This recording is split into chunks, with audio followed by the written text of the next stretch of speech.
Fox News alert on the world food supplies.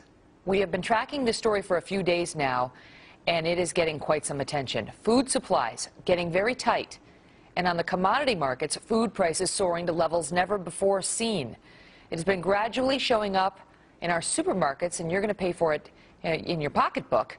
And Fox Business Network's Eric Bolling has been warning about this and now says it could get much worse. We had you on 2 weeks ago with the cornflakes. Yeah, remember this? And it's happening. What exactly is happening globally that is affecting us in our local supermarket? Yeah, we're having a confluence of bad things going on right now. Our supplies are already low of food, corn, rice, coffee, sugar, wheat. Supplies low. Now we're finding out the USDA tells us that, guess what, the crops that we're expecting to come out in the next, at least the 2 harvests, may be light as well, which means prices are on the rise, all coupled with, I don't know if you watch it, at the bottom of the screen once in a while you'll see an oil price go by, $92 a barrel, $91.48 right now as we speak.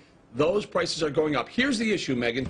When corn prices went up, when rice and wheat prices went up 2 years ago in 2008, it sparked food riots. Now, that was on the heels of a $147 barrel of oil, $4 gasoline. We're only, when I say only, I mean only in relationship to 147. We're only at $92 a barrel. If we were to go back to $147 a barrel like last time, that would push all these prices 60% higher.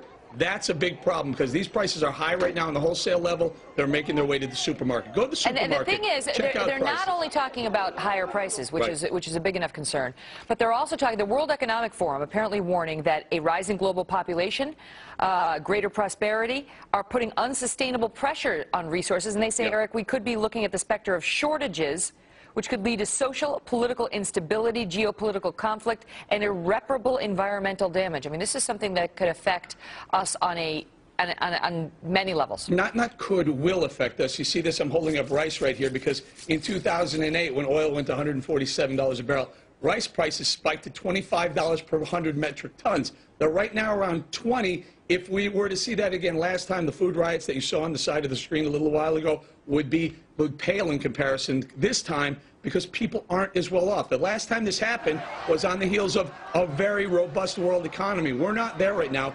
Megan, they were actually giving out cards, credit cards, to buy rice so people wouldn't starve. It's a bad situation, getting worse, and if the globe does grow, like you mentioned, it's only going to push prices substantially And now higher. they're also talking about this flooding in Australia, where there's apparently a lot of cattle ranches that have been affected by the flooding. And so now importers here in the United States that rely on that meat to fill orders for restaurants and so on are saying they're going to have to look elsewhere.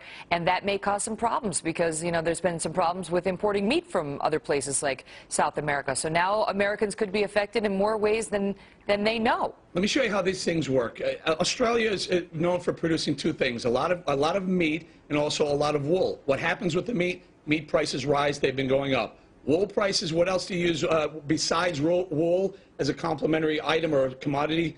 Cotton. Cotton traded today, the highest it's traded in 147 years of trading, an all-time high. Prices affect each other, so when things like floodings happen in Australia or storms happen elsewhere, they push prices higher, and the bottom line is your grocery bill is going to go up. Yeah, it's all tied together. Eric Bolling, thank you. Thanks, Megan.